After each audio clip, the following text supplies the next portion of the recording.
Come on in, guys, because it's time for another episode of Outwatch, a Survivor Rewatch podcast. My name is Alex, and I am your host and guide through our Outwatch Rewatch experience. We are in the middle of our Survivor Season 6, the Amazon Rewatch and Recap, where each episode, we take an episode of this classic season, recap it, react to it, after our rewatch. I'm joined by three of my friends who are experiencing their first foray into the world of Survivor. And so this is a spoiler-free experience for their benefit and for yours as well, our loyal listeners.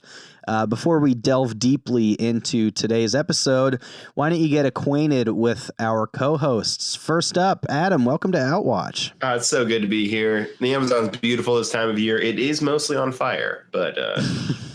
Second time we've made that joke this season. Sure is. Probably. Just as funny as the first time. There aren't that many jokes to make about the Amazon, it turns out. Yeah, it's great except for the piranhas. Fun fact, last episode, we didn't talk about this. They chose their new name. And Gina was like, whatever, Jacare. And she was like, that's Portuguese for alligator. And I legit... for like probably 10 minutes that episode was like, why would you do it in Portuguese? And then it hit me that Brazil speaks Portuguese. Yep, that's it. That's the answer. Glad we got there. Mm-hmm. So this episode, one of the biggest things that happens is we see the beginning of Matthew von Ertfeldt's descent into madness. And the culminating act of this is him sawing open his shoes to make them sandals, which is a real Galaxy Brain sort of move. Galaxy Brain. In this display of Survivor Arts and Crafts, right up there on Survivor Arts and Crafts power rankings with Rupert making a skirt, got me thinking, Adam, can you think of the most interesting or bizarre arts and crafts project you did as a kid? I remember when I was a kid, we used to we used to take pine cones and cover them in like peanut butter and then put birdseed on them. And, put them out for birds. Yeah. The only reason that's memorable to me is because we hung one of them in this tree, and it was empty. So I decided to climb the tree to retrieve it so I could put more peanut butter and birdseed on it. And then I fell out of the tree and got caught on a branch by my underwear. Wow. And my dad had to come out and like help me off of it. So it was a very memorable craft. I think I've heard the falling out of the tree and being caught by your underwear story before. I think my brother said it at my wedding, or at least I said it at my older brother's wedding. I don't know if I had it off Michael's take on it. What a good craft.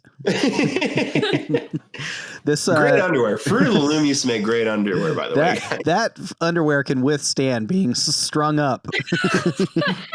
Much like Rogers at the beginning of this episode. A pretty big kindergartner. Your birdseed reminded me of another birdseed related story where at my brother's wedding recently, they did the thing where you like throw birdseed.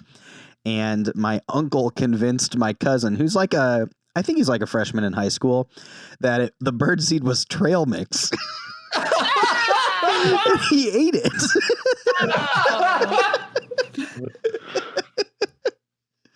Tough look for my guy, Cousin Ryan. Cousin Ryan. Oh, hey, Emily. Podcast, Cousin Ryan. Welcome to Outwatch, Em. Hey, thanks for having me. Hey, hit me with a memorable art and or craft. Let me tell you that was the entirety of my childhood. If I wasn't reading a book, I was making a craft. All right. This very moment, I am knitting. So the first thing that popped in my head, I've done it all. Birdseed, pine cones, check. But the thing that sticks out to me is I read like American Girl magazine because that was something I did. Sure. And one of the crafts, they always had crafts. And one of them was make mini donuts. This is a waste of time. I will just go ahead and preface. You take Cheerios and you dip them in chocolate, just the top part, and you put them in a tiny box with a little bit of parchment paper. And they are a little tiny box of donuts for no one to eat. What is this? A donut for ants? They are a pain to make. but they sure looked cute. That's It's categorically not a donut. Yeah. Those editors went on to work for Tasty or whatever that YouTube channel is. Oh, yeah. Emily, which American girl would be the best at Survivor? Oh, man. Oh, my gosh. Can we this is a good podcast we could start, and it's like Emily's girl experience is different from my boy experience growing up. Please tell me about your childhood. American Girl had a magazine. Yeah, what was in each episode? Was it monthly? Gosh, it was bi-monthly. It was so every 2 months. Yeah. We'll come back to you on your American Girl answer. No need to rush. This is an important question. Oh yeah, isn't it? Scott, welcome to Outwatch. Hey, how's it going, guys? So good. What is the most memorable art or craft that you did as a child? It's tough to follow that. So I am not an artistic person. Yeah. Like by any stretch of the imagination. Like I am terrible at arts and crafts. So like art class was always a big struggle for me. Mm-hmm. So the only thing I can remember right now is one of the things is like 6th grade art. We had to like find a picture online and like make a grid of it, and then like using that grid we had to like make it bigger on like a big white piece of paper, and we had to like draw it. Mm-hmm. Are you following me? I hear you. So like I pick like the most complex picture of like Edgerrin James, famous Colts running back ever. Oh my God. And it was terrible. I think I got like a B+ or a B- or something. It wasn't a good grade on it. I think that's about as bad as you're allowed to do in art class. I agree. Like I think you get a B- just for trying. Yeah. And so I did not do well. But that pretty much sums up my artistic abilities. One time in art class, our art teacher had us we were doing like watercolor or something. This was in high school. And I worked for the yearbook. So I like left the classroom that period for something else. And I wound up tracing a picture and then like watercoloring that picture the exact same way, as close as I could replicate it. And my art teacher was like, "This is amazing." And I like fully took credit for it. I plagiarized my art class. Peter. You only have to worry about that in English class. It doesn't exactly. Those AIs aren't that good. I just remembered you're talking about high school art projects. Reminded me of my crowning artistic achievement, which was similarly in a high school art class. There was a painting of like a half bird, half rabbit. No, it was half cat, half rabbit. And each like section, we had to make an art piece based off of one of the pieces in the book. And so I sculpted a half blowfish, half scorpion, inspired by the half cat, half rabbit. And I called it a blorpian. It was terrible, but it was. This is really important, Alex. But which half was which? It was like a blowfish body with like scorpion tail and claws. So it was like a scorpion having an allergic reaction. Yeah, it kind of looked like a bad Pokemon.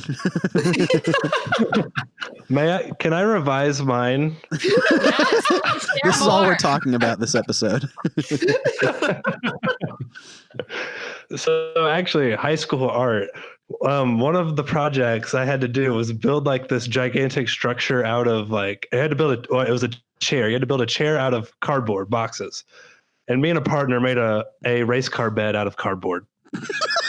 Awesome. Oh and it supported my weight. No way. That is my crowning achievement. That's impressive. Awesome. Yeah. So that's Scott, mine. You've solved the housing crisis. I think I did. Cardboard beds. It was so comfortable. For as impressive as all those are, none of them can beat Matthew's sandals that he makes from shoes. Really an impressive move. Oh, Matthew. This episode, we are recapping episode 8 of Survivor the Amazon, titled Sleeping with the Enemy. And hey, what do you say we start by taking a trip down to Tree Mail and remembering what happened this episode? The first thing that happens is Butch and Dave deal with their buddy being voted out by building a dock, just like all men do to deal with trauma in their lives. They build a dock, which leads... Sounds like a Jamie Buffett song. Yeah, it does. Leads shortly into our first Matthew horror sequence of the episode, where he is sharpening his knife incessantly. At the reward challenge, we've got a Legends of the Hidden Temple style bungee challenge for dessert and baths. Dave wins this one and brings Dina along with him. At that reward, Dave tries to sway Dina in their respective baths, and she tells him that she's going to try and get Matthew out instead of Dave, who is scheduled to be the next one back. When they come back to camp, though, they are asking for food after just getting off their reward, and that really doesn't sit well with the rest of the tribe. Later that night, Rob catches a glimpse of Heidi and Dave really snugging it up, which really gets him suspicious and paranoid about Heidi's place in his own alliance, based on her closeness to Dave. Later in Rob news, he's got Matthew believing that he intends to take him to the final 2, but then we hear in confessional that Rob really doesn't have that intention, but he's stringing Matthew along. And after some more mask-based arts and crafts, we have a trivia-based immunity challenge, which Jenna wins, giving her her first immunity, individual immunity of the season. Then Dave starts talking with Heidi and Dina some more and getting votes against Matthew, but turns out it does not bear any fruit. Dave is voted out unanimously, and the first member and namesake of Tribe Bangarang is eliminated from the game. Scott takes his first hit. This is what it's like. I'm kidding. So let's start like we always do by sharing our favorite moments from today's episode. Emily, would you like to go first and share your favorite or most noteworthy moment? Sure. I think this isn't important, but they always have stay tuned for scenes from our next episode. Mm-hmm. And they did it on the last episode, and they showed Matthew. That was like the highlight of that little bit. Mm-hmm. And they just showed him like sharpening his machete, and they're like, Matthew's losing it out here.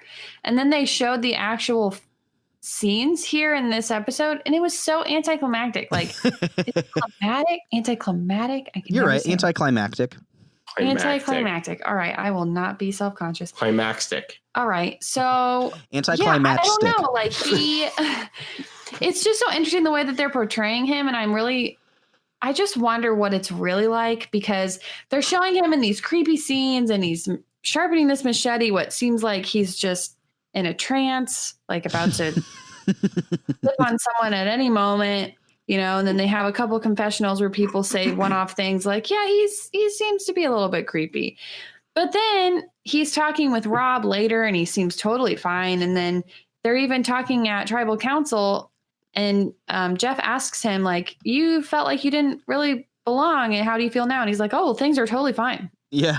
I don't think Matthew, like, if he is changing, I don't think he notices that. Yeah. And I just wonder if they're just playing it up. It just seemed like this is not as important as you made it out to be. I don't know. After watching those scenes, Emily, you're probably like, you've got to be crapping me. Basically. I think they reused the scene of him cutting the back of his shoe off, like that B-roll footage, like 4 times in that segment.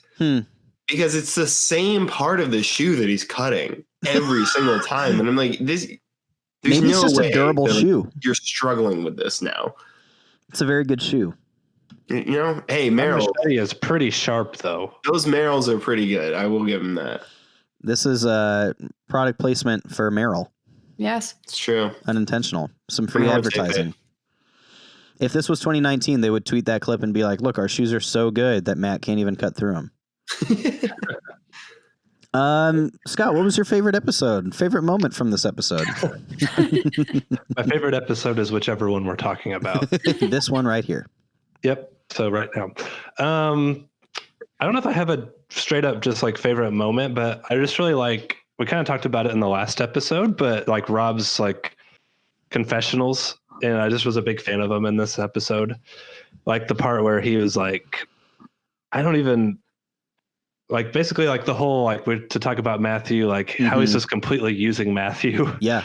Like I got a kick out of that just because like I felt bad for Matthew because he's like, yeah, I really trust Rob. I feel like we got a really good friendship. And then Rob's like, I am completely using Matthew. I need to keep him happy, all this stuff. Yeah. And it's like, it just shows that Rob is completely like thinking about this game differently than other people, I guess, at this point. And I don't know. I was just a big fan of Rob's confessionals. Yeah. Adam, what about you? Favorite moment? I was a big fan of the reward challenge. Yeah. Okay. Also, yeah. The Legends of the Hidden Temple was a lot one. of fun. The bungee cords are a fun element. I like that it was 3 teams of 3, and then, you know, if you won that, then those 3 people competed. I thought that was a fun element where, I don't know, there was a sort of like running heats where it's like, well, you got to make it into the final, but you don't want to like gas yourself, you know? Yeah. So, I thought that was fun. And then Dave turns around and asks Dina and Alex to pick a number when he gets to choose who's going with him, which I thought was cool. Yeah, that was I mean, they were his team members, so it was kind of like this moment of I expected him to pick like Jenna, but he surprised me. So there's some sexual heat there. Yeah, that was surprising. I was going to ask that question if you were surprised to see Dave pick Dina. I think he realizes how fragile his place in the game is. It's not all, you know, fun at this point. Would you even say this isn't fun for me right now? I have to be honest. Yeah, I think that's a really good point. Like that, you know, it becomes a common thing as Survivor goes along that like it's a very strategic move who you pick to go on these rewards with you. Maybe that's not necessarily super common knowledge at this point, but yeah, whether it was intentional or not, you know, Dave allows himself to have a uninterrupted ear of maybe the most like powerful person in the opposition, you know. And if there's maybe anyone from that group that he needs to sway in order to stay in the game, Dina may be that person.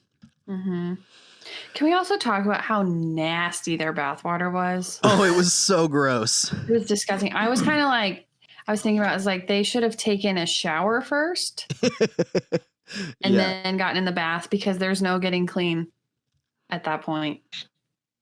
You're probably so dirty though that I mean, you probably feel cleaner at the end, even if you're not. Yeah, their bathwater just looked like a swamp. I love that, like when they came back, they were like, it wasn't that good. There wasn't that much ice cream, and it was like melted. And the banana split was just like a banana like cut in half with ice cream. It's like, yeah, that's what a banana split is, dog. Let me tell you. Yeah, they didn't take that well at all. There was like lots of hostility to them talking that way.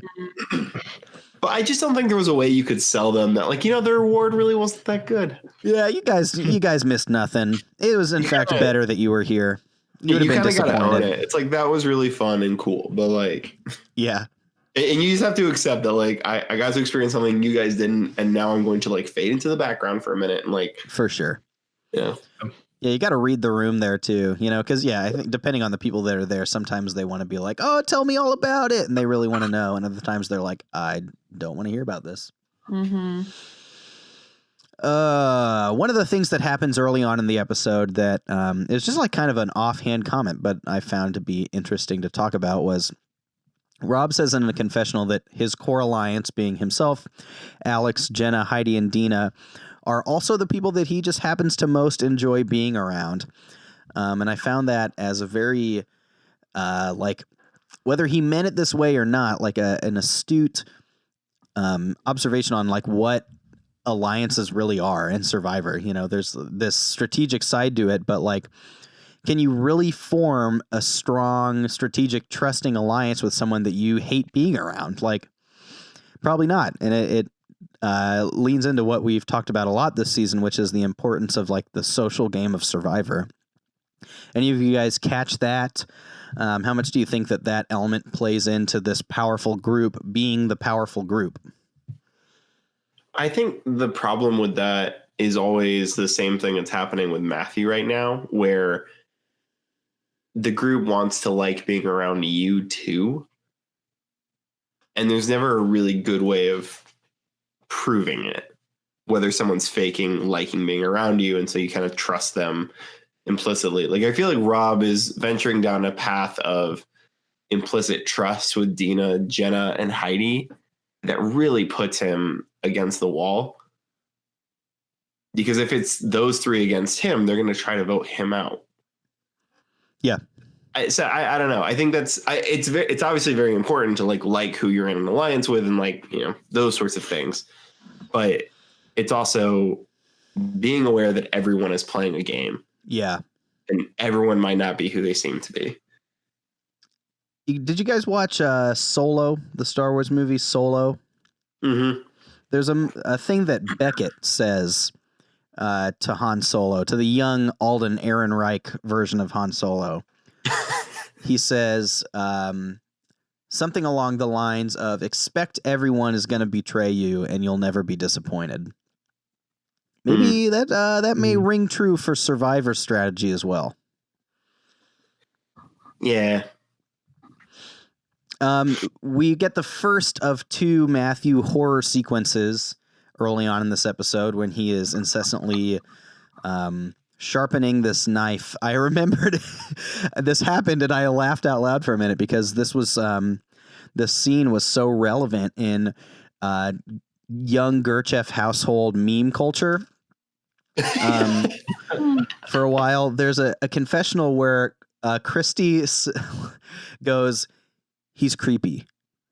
He's creepy. He's creepy." And we would say this all the time to each other. After this, we would go, "He's creepy," and do the same thing with our hands that she does in the confessional. It just brought back a memory that I hadn't thought about for a really long time. Didn't pull the clip though. You really don't, you know, it loses a lot of luster without seeing it. Yeah, we talked about the reward challenge a little bit. I refer to it as the Legends of the Hidden Temple Bungee Challenge. Do you guys know what I'm talking about? Love Legends of the Hidden Temple Bungee Challenge. Yeah. Do you know what I'm talking about? I know I saw the challenge. There's this... Probably did, but I don't remember it. There's this challenge on Legends of the Hidden Temple, which is an iconic Nickelodeon show that I'm still mad at my mom for not letting me be on. Cool.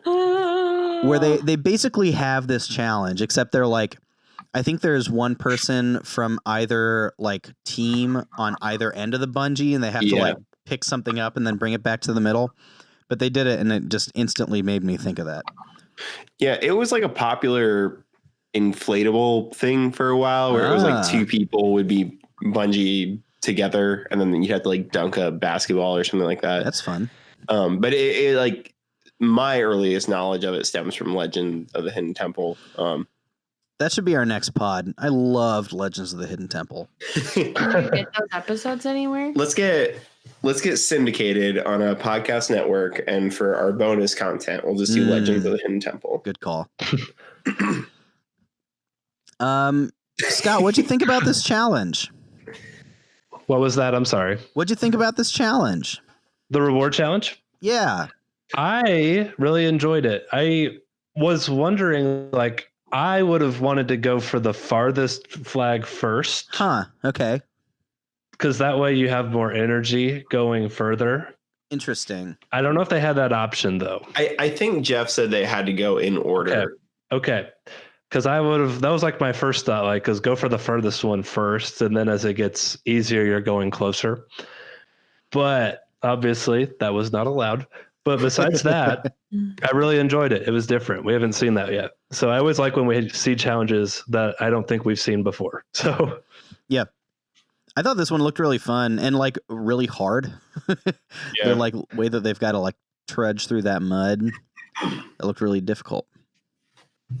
yeah, plus like the tension in the band gets, the further out you go, the more tension on the band, obviously. That plus the mud is not fun. Dave kind of got riptide pulled at one point. It was kind of funny. He got yoinked backwards.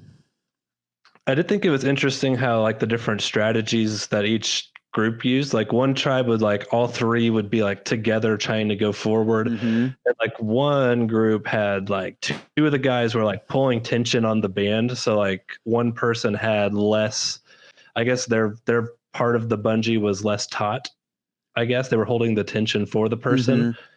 So then they could go get the flag. And I don't know. I just thought that was interesting. Yeah. I wonder if that strat would have worked with a more capable group of three. Because that was like definitely the weakest group. Yeah. That was the only really unfortunate part about this challenge was there was so much. You could just see like who was the strongest. Yeah. And who wasn't. That's the thing about this challenge. I mean, I thought it was interesting, but for example, in the last episode, when you had to stand on a platform for as long as you could, and Jeff was offering food rewards for you to leave. A lot of that is mental. Obviously, there's a physical component, but a lot of it is mental. Like, you can stand on a platform longer than you think you can. But with these teams, the team that went on to the final round was two of the stronger guys. Like, and by that, I mean, they were probably like heavier. And I think that with this challenge, I mean, of course, there's always a mental component, but I think the physical was just a much larger component of it. Like, if you don't weigh as much as someone else, you're just not going to make it as far on a bungee. Yeah. And that will be balanced by that, by the upcoming immunity challenge then, which is almost exclusively mental. Yeah. Survivor nowadays does a good job of kind of incorporating all of these elements into every challenge, it feels like, but and lower budget. I mean, for a reward challenge, obviously it's not like the biggest deal in the world, but it was an interesting thing I thought about when I was watching. There's like a nostalgia for me too, with like Jeff as the reward host. This was like a thing that happened in these like classic seasons of Survivor where he would show up at the rewards and be like, all right, guys, here's what's going on. You got this, this, and this, and then come do this, and then I'll see you later. Which, like he does not fill that role in the show anymore. People just like show up to places and the reward happens. But yeah, there's like some of these scenes are pretty goofy with Jeff in them, but there's like a nostalgia to it for me. At that reward, there's some really crucial strategy talk here, where Dave is trying to convince Dina to let him stick around, and then Dina, doesn't shut him down, but also doesn't commit. What'd you guys think about how Dave and Dina both played their spots in the reward here? Adam, what'd you think about how they went about things? I think Dina did the right thing. You're supposed to say yes, right? Like, it's not, even if she wasn't going to do anything, your answer should always be, yeah, I'll see what I can do. There's no point in like, stressing someone out and say, sorry, like there's no way, you're going home tonight. We're done. Right. And giving them that extra fire. So Dina did a really good job in responding, I think, whether she was sincere or not. I think it'd be dumb to keep Dave around. But I think Dave did everything he could. Like, I think he demonstrated that he was fun to be around. He wasn't, a nuisance around camp, which is really the reason why he wasn't voted out last episode, is because Roger was around. So I think that he kind of proved his worth relationally. I don't know if he could have done more when he got back to camp, but I don't know. There's not a whole lot you can do when people are so committed to getting you voted off. Yeah, I thought that Dina did a really good job here too, where, yeah, you said this pretty well, but she did not commit to what Dave was saying. She didn't say like, oh yeah, definitely, we're keeping you around. I want you around. But on the other hand, she entertained what he said. She like gave an alternative. She like took the blame off of herself by saying like, yeah, I'd love for you to be around too, but I can't make that decision. Let me see if I can get people to think that too. So now in the world now where we're worried about the jury too, she's maybe made Dave feel better about her on his way out. Yeah, this was a really interesting scene and some good strategy talk that we haven't gotten a ton of. Speaking of strategy talk, when Rob is suspicious of Heidi's closeness with Dave and their cuddling, is this smart or is this paranoid? Is this warranted or is this jealousy?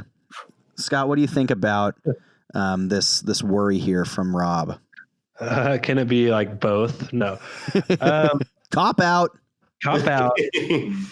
No, I think in Survivor, it's probably nothing is not warranted, right? Yeah. I mean, if this girl is saying like, yeah, I got you. Dave's the bad guy. We're going to get him. And then you're just like cuddling with him. Like it does maybe send a mixed signal. So I do see where he's coming from there. And Survivor, like we just talked about, like, if you got to assume that everybody's playing a game and they're going to eventually try to like get you out. Yeah. So, I mean, it's good to always be like thinking that somebody is not what they think what they're saying they are. So I get where he's coming from personally. Mm-hmm. Yeah. And that's where this episode gets its name. Rob will get 5 points down the road for naming this episode titled Sleeping with the Enemy. There it is. The immunity challenge. This is one of those classic elimination-based challenges where, you answer. In this case, it's a trivia question. And if you get it right, each person has like 3 strikes and you're out. And you get to choose who you put a strike on. And then once they're out of the challenge. They're not competing anymore. This was really common back in the day. Do you guys remember from your limited Survivor viewership these styles of challenges? I don't. I feel like, did Pearl Islands have something like this? They had the one where you can like shoot at somebody's target, but I don't think it was this kind of like get it right and just. They had like the blowgun. Yeah. So they still chose who they shot at, but there's still a level of skill in picking who you're shooting at. Mm-hmm. Yeah, this is one of those challenges that I don't know. At first I was very annoyed that it was an immunity challenge, because a lot of that knowledge isn't like something you would pick up just living in the Amazon. So it was kind of strange, I guess, to have it as immunity, where it feels like, yeah, for a reward that's fine. For an immunity, it feels. I don't know. It doesn't feel great. But at the same time, in Tribal, Jeff was like, the challenge is designed to show people where they stand in the tribe. Mm-hmm. And I think that's a really interesting thing to put, an interesting element to put into the game as an immunity challenge, because then you have to go vote. Yeah. So I think that won me over when Jeff justified it in Tribal. Yeah, that's the like drama and intrigue that this sort of challenge brings, is that it creates some conflict where, Matthew talks about it. He says like, yeah, I didn't expect to be like one of the first people out. That like raises an alarm for me, that sort of thing can happen that, creates like some good story. Where it becomes like problematic and why these challenges stopped being done is that it basically becomes like, okay, whatever person the majority wants to not win, there's no chance that person's going to win. Yeah, I was going to say, I don't think there was any way Dave could have won that if he wanted to. Right. He had no shot if he was the target. And so that kind of sucks from like from a fairness perspective and also from a viewership perspective. If it's like, well, we know that Dave's the target, and they're just going to target him and make sure that he doesn't win. And it's very easy to do. He has very little shot to save himself. Yeah, and that's like problematic because from a game development perspective, that's problematic because the people who won the reward challenge were the strongest. That's who won that. There was no way around that. You either had to be strong or you couldn't win it. This one, I mean, it was just the majority won it. Whereas, like, I don't know, there are other types of physical challenges you can do where it's like you just have to dig deep and you could overcome this other person who might be more athletic than you. The problem is we don't want a full season of endurance challenges. Yeah. And so I don't know. I as probably the most critical of the game designers on the podcast, I think I'm beginning to sympathize with them a bit more. Yeah, I think that it takes a while for Survivor to find their footing in creating those non-endurance type individual immunity challenges. Like what is compelling, what's good, what's fair, but yeah, still mixes things up a lot. I think where they land on, in like modern Survivor is, the like obstacle course type challenge, right? Where it's like, do this thing, now do this skill-based thing, now solve a puzzle, you win, Yeah. But it takes a while to get there, and those are hard to put together. Well, the production that takes to put on. Yeah, for sure. It has to take so much more money to put on these larger challenges than Definitely. just, we're going to string up some logs and some rope. Stand on these for a long time. Yeah, and what you said that, the winners of the reward challenge were the strongest. The winners of this type of immunity challenge is like the most agreeable person that can win immunity, Yeah. It's like who can everybody agree on it's okay that this person wins. And this is what I was referencing in our last episode when I was talking about Jenna and Heidi's gameplay and how they're like, haha, we are here, we are fun. And then they get to the end of this challenge because everyone's like, yeah, they're not a threat. Yeah.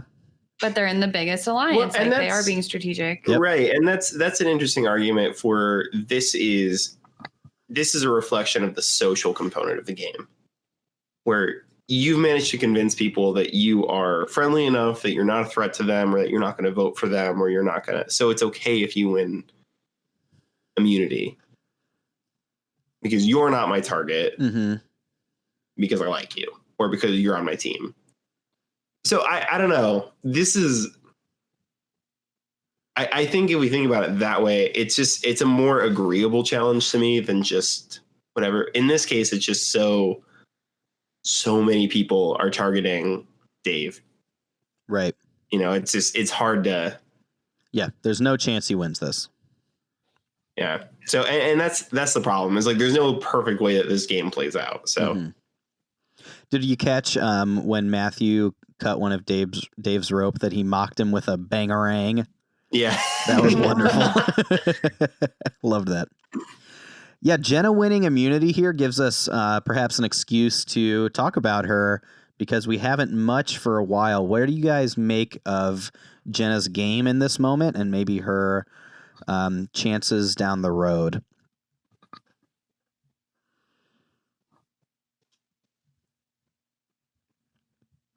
Would anybody care to go first? Emily was just complaining about the way you phrase that question. No, I wasn't. No, I wasn't. I was just thinking. Who has Jenna? Scott has Jenna. Scott, what do you think about Jenna's game at this point and her standing in the game? I think that she is a sneakily powerful player in this game. Like we've mentioned, like I think that she definitely is leaning into like her looks and is using that as like a way to distract from what she is actually doing.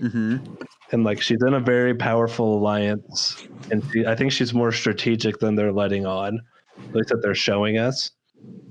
And yeah, I think that she's doing a good job of like deflecting. Basically, nobody thinks of her as a threat, but then like if she's actually playing as a threat, she could potentially. I mean, I think she's got a good chance. I think she's got as good a chance as anybody. So I like what she's doing.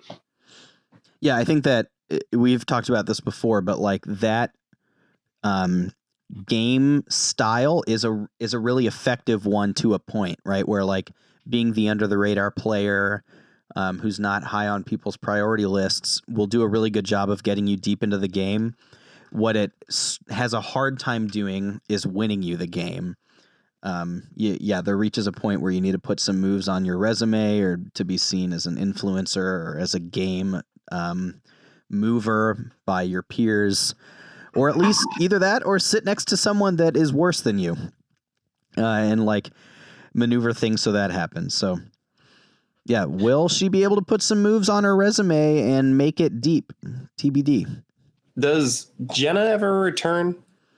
Jenna does return. Yes. I feel like, I don't know. I could see Jenna being an extremely strategic player in like the second time around. Mm-hmm. Just because like the game is in its infancy now. We talked about this on end. And she's 21 right now. Right. That's the thing. Like she's young, but I think she understands the game enough to like see what's happening, but not like enough to be like, this is the strategy that I should be employing. Mm-hmm. I think that's kind of like we're on like the brink of this, like the full fruition of her strategy or her like perfect way to play this game, where I could see her crushing it in another season, like in a do-over. She could just be like, oh no, I got this. I don't want to. Okay, spoilers incoming for Survivor All Stars. I want to share this because this is like an interesting moment in her story. And I don't think it'll be spoilery when we get to this season, but it's not like a huge deal. And it's a really compelling story. Jenna comes back in another season, like we said, and she, like fairly early on in the game says like, yeah, she's like not really focused. She's not really like eating.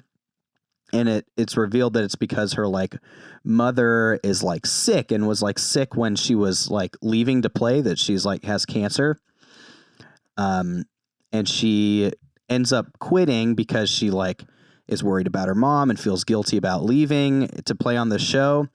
And then, she quits. She gets to go home and be with her mom. And then her mom like passes away like a week after she does that.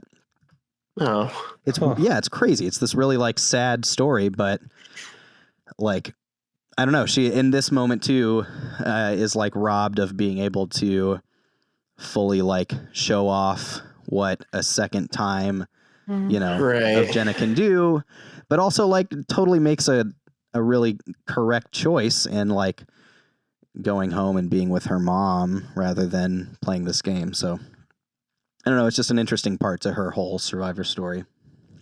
Yeah. Well, and it'll be like 4 years before we get to that season. So right. We'll forget that we've talked about this. One thing the one thing I want to talk about before we wrap up is how well did Dave do in talking with Heidi and Dina pre-tribal, and did he have a reasonable chance at swinging this? Do you guys think that there was a path forward for Dave to maybe turn what was in a unanimous vote against him onto Matthew or someone else? I don't think so. I just don't think that anybody viewed Matthew as a threat. And if no one is viewing him as a threat, then why would you eliminate him? It's too hard of he's creepy. It's too hard of an argument to make. And I think because he didn't win individual immunity, there's a good chance he would win it the next week if they didn't vote him out now. Yeah. Well, and I mean, I understand that everybody was like freaked out by Matthew, and that was kind of the driving force behind targeting him. But they're holding on to Alex. Yeah. Like, how is that not your target? If they're going after you because you're a threat, you look around and you say, who is the bigger threat? Who is another threat that we could eliminate right here, right now? Yeah, I think that Dave kind of did all the right things, right? You see him talking to Dina and to Heidi, who are probably the two best people to be talking to. Heidi particularly, who it's known he at least has a social connection with. And Heidi doesn't shut down the idea of him wanting to work with him instead.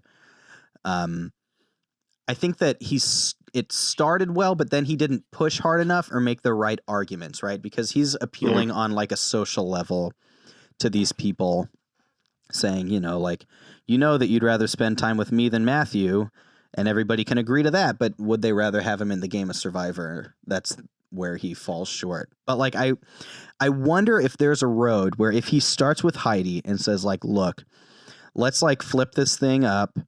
Yeah, and he starts with Heidi. Dave brings Butch along with him because he and Butch are obviously still close, even though Butch votes against him. Heidi then brings Jenna along. That's 4 already, and then all you need is 1 more. I wonder if they're able to even swing Matthew or Christy. Yeah, or Christy. I think maybe there's actually a path here if he can just get Heidi to commit. Then I think with Heidi, you get Butch and Jenna too. And then you just need 1 more. Well, and I think that's such a, because the argument he is making is keep me in for 3 more days. Yep. He is not playing. He's not strategizing this from the long term. Yeah. And I think that's where he falls short. He's going to be facing the exact same thing. Yep. I think you're right. He makes the right arguments. He says, quote unquote, the right things, as best he can. But if he, I don't know, if he had just argued differently, and if he had said that, you guys are targeting the wrong guy, you're targeting me when you should be targeting him, or going to the people who aren't at the top of that food chain, who aren't Dina and Rob, and saying, look, those who are running the game, yeah, you can eliminate me and do what they want, or we can flip this now while you still have options. Yeah, it seems Dina and Rob are pretty unshaking, and Matthew would probably be hard to move as well. And maybe Alex, but I think that, yeah. Alex wanted him gone, for sure. Yeah. But I don't know. I think even Dina, I think if you approach Dina right and be like, look, if it's you and Rob sitting in the final 2, you want to get rid of him. You are the most strategic person in this game right now, other than Rob. Get rid of Rob. Yeah. I just, the problem with all of this is you have to be able to see the big picture of the game. Mm-hmm. And I'm sure it's so much harder when you're on the island and you're malnourished and you're, all of those things. And you're living life at the same time. I don't know. It's so easy to Monday morning quarterback this. Yeah. So nonetheless, Dave's voted out unanimously, whether he had a chance or not. And Scott takes the first hit from Tribe Bangarang. As is tradition, Scott, would you eulogize Dave's game for us? Pretend that we're here, in the finale episode, walking past all of the torches of our fallen comrades. What would you say about Dave? Man, Dave played a game. He bangaranged his way into the jury. He is a rocket scientist, and he can climb a mean tree. It's all good in the neighborhood. It's all gravy, baby. It's all gravy, baby. And now he will get to eat as much gravy as his heart desires, because we know how much he loves that. Let's do a quick recap and update on our fantasy situation. Scott, despite getting only 5 points from a reward win from Dave, you accumulated 20 from Jenna and 10 apiece from Alex and Dina, since Jenna won that immunity challenge. Emily on the Poison Dart Frogs tribe got a solid 15 from Rob, since he named the episode, and 10 from Christy. And then Adam on the Believe in Yourself and Aliens tribe got 10 apiece from Heidi, Matthew, and Butch, since everybody other than Dave voted correctly this week. That means our tally at this point, after another strong week despite losing a member, Scott still finds himself in the lead with 330 points. In second place is the Believe in Yourself and Aliens tribe at 275. And bringing up the rear at 255 is the Poison Dart Frogs tribe. Scott, you lost a member, but still outscored everyone else this episode. But now you no longer have the advantage as far as members go. What do you think about your tribe moving forward? Yeah, I had a feeling that like Dave was going to be the first person to go. This with how we've been going along with this thing. I still like where I'm at. I still think like the people I have are like all pretty much in the same alliance. Obviously things can change quickly, but I still kind of like where I'm at. So we'll see. Adam, do you see a window of opportunity now that Scott's down a member? It's so difficult to be confident when Scott has Dina and Emily has Rob, and I'm sitting with Butch, who is probably going to get voted out next week, and Matthew, who's going to be voted out the week after that. So leaves me with Heidi, who I could see Heidi making it to the final. I could see Heidi going all the way. I have one person that I'm like, yeah, maybe. That's not a fun place to be. Perhaps the three-peat is in jeopardy. Yeah, I'm not feeling confident about the three-peat. Emily, you're in last place, but there's plenty of game left. What do you think about your tandem of Rob and Christy at this point? Well, Christy needs to make some moves. They haven't shown much from her at all, so that could be a good thing at this point. Yeah, at least not a bad thing. She's faded into the background in this this segment of the season. Yeah, and then Rob is doing okay. So I really need them to pull their weight. All two of my team members. Before we get into the MVPs to cap things off, it's an even numbered episode. So that means we've got the opportunity for trades. Emily, since you are in last place at this point, you have the opportunity to propose a trade first. Is there any deal that you would like to propose to one of your combatants here? Not one they'll take. What do you want? Give it a shot. I don't know. Watch me make a trade and it'd be the worst decision of my life. I don't know. I would consider maybe trading Christy as much as I love her. She's just not feeling super secure at this point. Christy's on the trading block. Who would you want to trade her for? Well, that's the problem. Is like, yeah, who do you got your eye on? From that main alliance, but that could change at any point. Do you want Butch? No. I like him, but what about Matthew? No, I don't want Matthew. We forgot to talk about this last episode when Jenna and Heidi were getting nude, and Butch is just like, I'm not looking. I'm not looking. Butch is too pure for this world. He's like, students, I'm not looking. Yeah. That's why he didn't get fired. That's exactly. Right. Because he didn't look. Because he didn't look. So yeah, I'm good. All right. Good. Standing pat. Nothing worth trading for. Adam, what about you? Any trades you'd like to propose here? The problem is I just don't think Matthew and Butch are worth.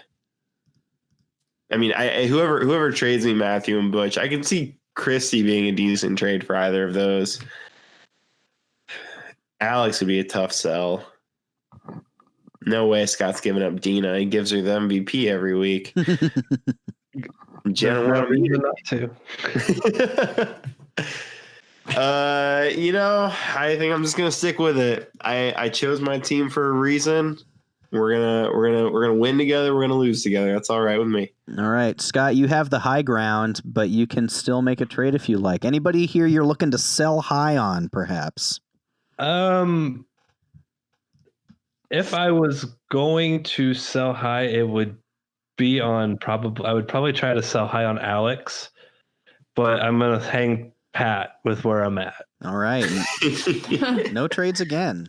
But that's where we're at. I think we're all too stressed out to make trades where it's like we have people that we think like, okay, well, those people are just like, they're going to lose. But what if they don't? Yeah. Exactly. You don't want to be seen as a survivor fool. Yeah, exactly. It's like getting voted out with an idol in your pocket. All right, well, let's wrap things up by awarding our MVP points. As is tradition, Scott, why don't you lead the way for us today? Who was our best performer of the episode, raising their stock in the game the most? Well, Adam, I am not going to pick Dina. I was going to pick Rob. Rob, because I liked his confessionals because I get a kick out of them, and also like the plan that they hatched like last episode, like before they merged, it like completely is coming to fruition. Yeah. Like Roger, Dave, and then we'll see if Butch goes next. But I just think that plan is coming to fruition. So for that, I'm going to give Rob some points. All right, point for Rob. Adam, what about you? Who gets your MVP?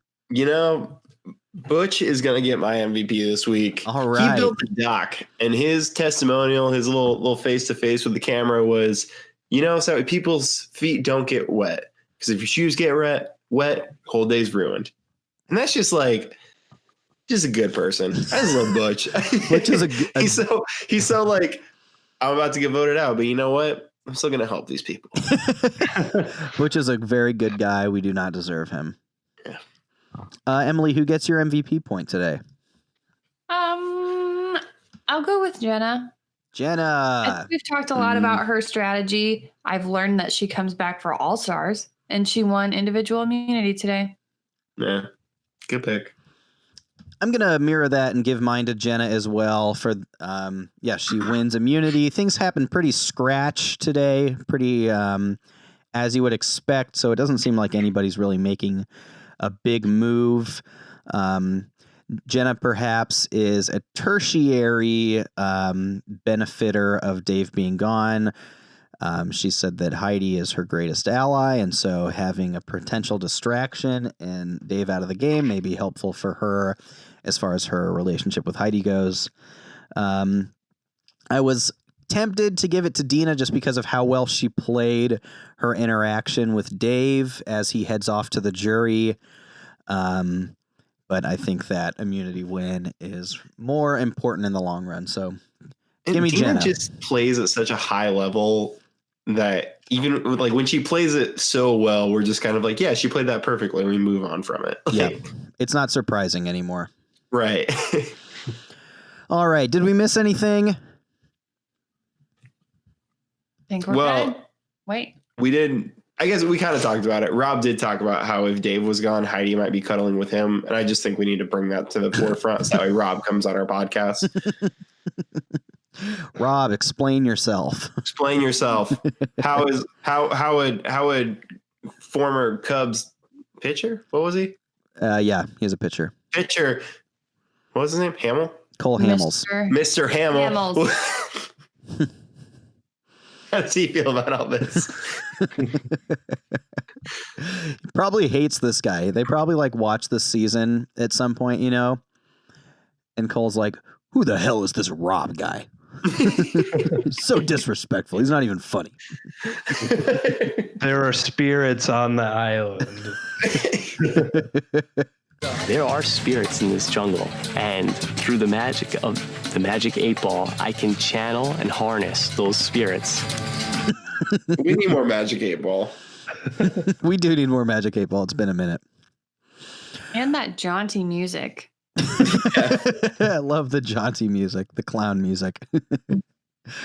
All right, folks. Well, thanks for listening to this episode of Outwatch, a Rewatch podcast. Next time on Outwatch, we will be recapping episode 9 of Survivor the Amazon, titled The Chain.